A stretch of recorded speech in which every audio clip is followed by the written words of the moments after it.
Musta mga bata? Aniya nasab kita karon aron sa pagpadayon sa atong leksyon sa quarter 1 sa atong subject nga MTB MLE. Binisayang sinugbuanon nga pinulungan. So, atong pagatunan karon ang module 9 bahin sa pungan. Dili pa nato sugdan ang atong pagtulunan ato unang tubagan ang parte sa module nga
kung husto ba ang pagkaparis. Lingini ang imong tubag. Kung humana ka pagtubag, ipadaprin una kini kay imo kanang ipas sa imong maestra sa sunod nga pagkuha sa module. Pagkahuman ining module, ikaw gilauman nga makaila sa pungan o sa in English, noun. Okay, ablihang imong module sa parte nga baliki sugdi. Isuwat sa blanco ang unang letra sa ngalan sa hulagway. Number 1, nangka. So, unsa man ang unang letra ni ini? Number 2, elepante. Number 3, tasa. Number 4, Yahweh. Number 5, kabayo.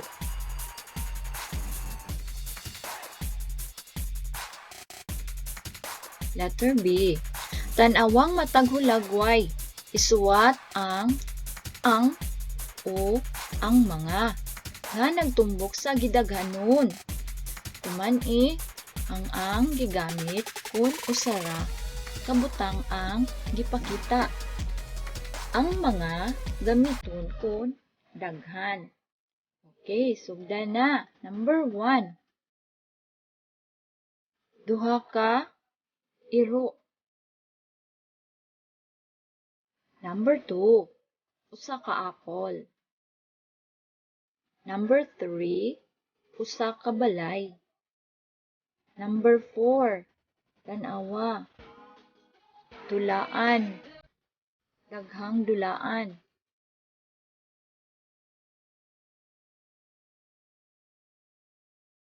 Karon, atong tan-awon kung husto ba ang imong mga tubag.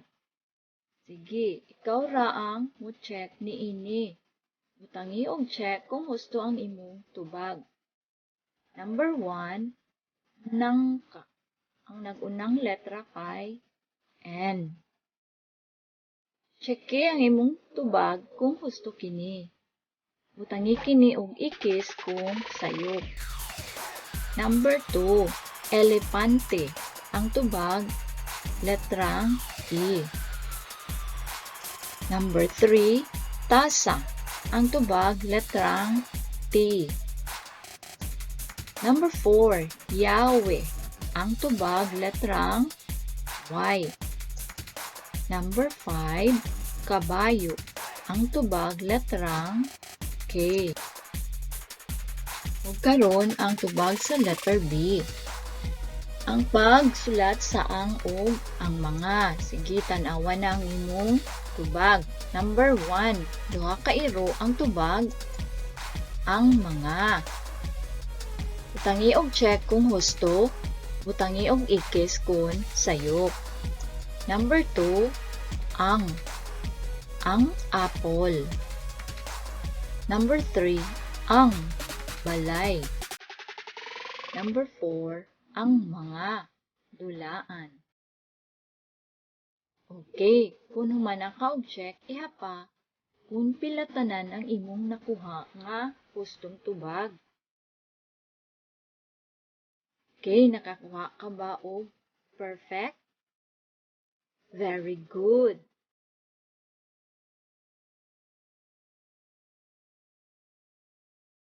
Unsang imong nakita sa hulagway? Husto. Usa ka pamilya. Aduna ka ba usay pamilya? Oo, syempre. Karong adlaw akong isugilon kaninyo ang istorya bahin sa pamilyang Lapus. Sige, pahimutang na og paminaw. Ang pamilyang Lapus sinuwat ni Feby A. Del Fierro. Adunay usa ka pamilya na nagpuyo sa barangay Labangon. Si Tatay Lino maoy nagtrabaho aron mahatag ang among panginahanglanon. Katabang ni Tatay Lino si Nanay Lisa nga moatiman kanamo. Si Kuya Lito mutabang ni Tatay Lino sa pagpanday sa among mga guba nga lingkuranan. Si Ate Lala mutabang ni Nanay Lisa sa pagluto. Samtang ako, si Lina, mutabang kanila sa mga ginagmay nga buluhaton, sama sa pagpanilhig o pagpakaon sa among iro nga si Lassie. Nagtinabangay kami sa mga buluhaton sulod sa panimalay. Dungan usab kami sa pagpangaon o pag-adto sa simbahan.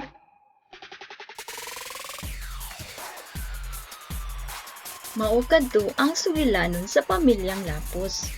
Ug karon atong tubagon ang mga pangutana. Number 1. Unsa ang uluhan sa istorya? Husto, ang pamilyang Lapus. Number 2. Kinsa ang mga sakop sa pamilya?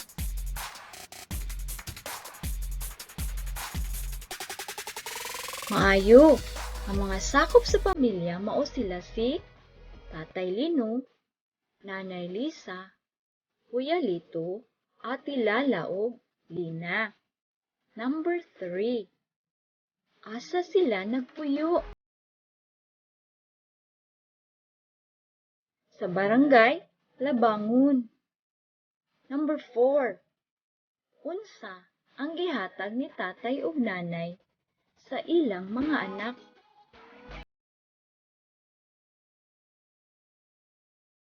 Correct. Gihatag nila ang mga panginahanglanon sa pamilya. Number 5 nga pangutana. Unsay ikatabang nimo sa pamilya, sa inyong pamilya?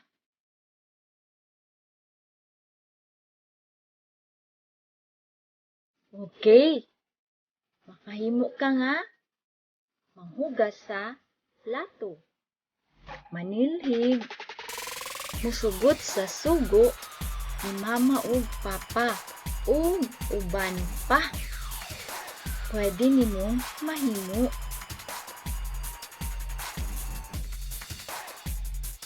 Kinsa ganito ang mga sakop sa pamilya sa istorya? Husto, Tatay Lino, Nanay Lisa, Kuya Lito, Ate Lala, ug Lina. Unsa man nga klase sa mga pulong kining akong gipakita karon? Mga pulong sila nga naghulagway sa ngalan sa tawo. Husto.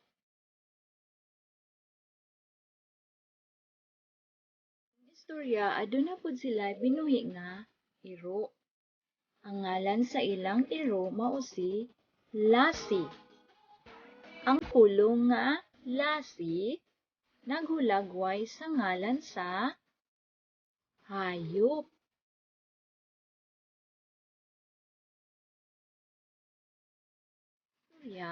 Si Kuya Lito motabang sa pagpanday sa lingkuranan.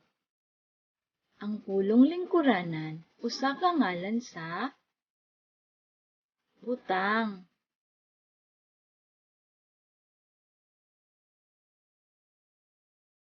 Ang atong istorya nahitabo sa ilahang panimalay.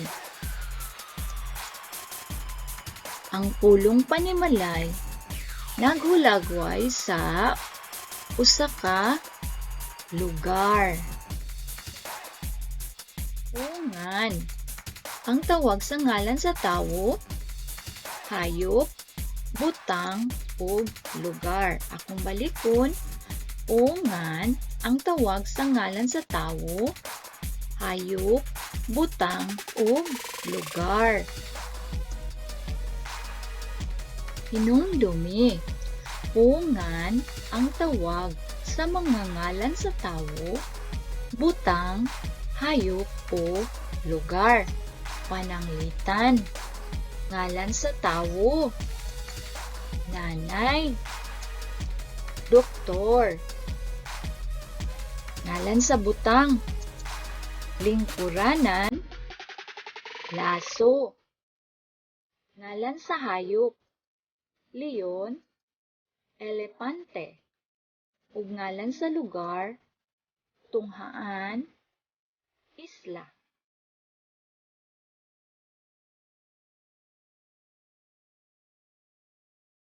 Nakasabot ka na ba kung unsa ang pungan?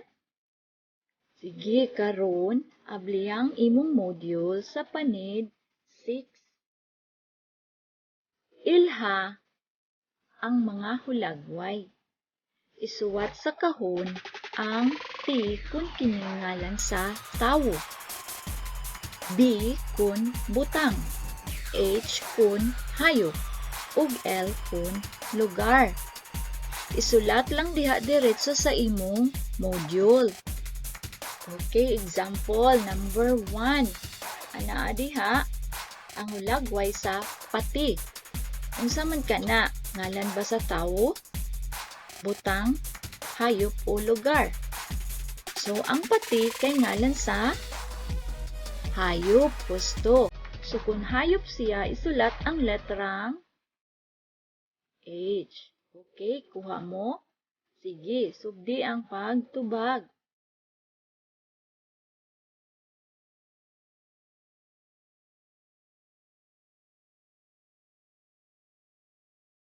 Karon, atong tsekan ang atong tubag. Sige. Butangi og check kung husto ang imong tubag ug ikis kung sayo. Sige, ang number 1 gihatag na kana daan. Number 2. Letter B. Butang. Sapatos kay butang. Number 3 isda. Ang tubag. Letter H. Hayop. Number 4. Letter B. Butang. Number 5, letter T, tao. Number 6, letter L, lugar. Okay, ihapa ang imong check. Gusto ba ang tanan nimong tubag? Very good.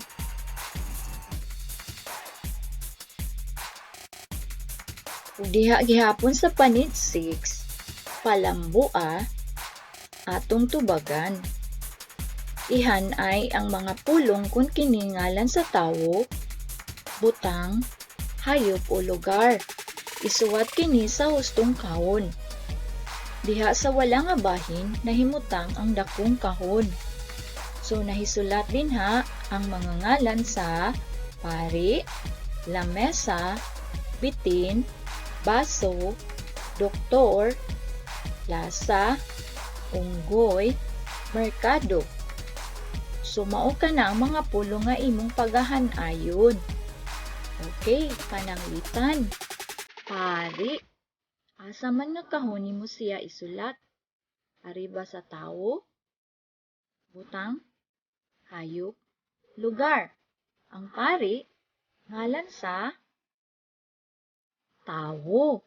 So, anha nimo siya isulat sa kahon sa tawo. Nasabtan mo na ba kini? Okay, magsugod ka na sa pagtubag.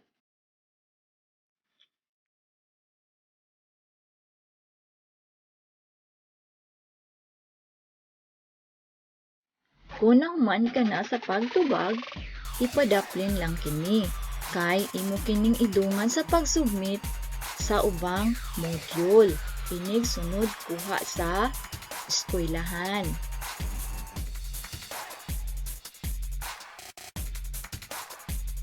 Good job! Daghang salamat!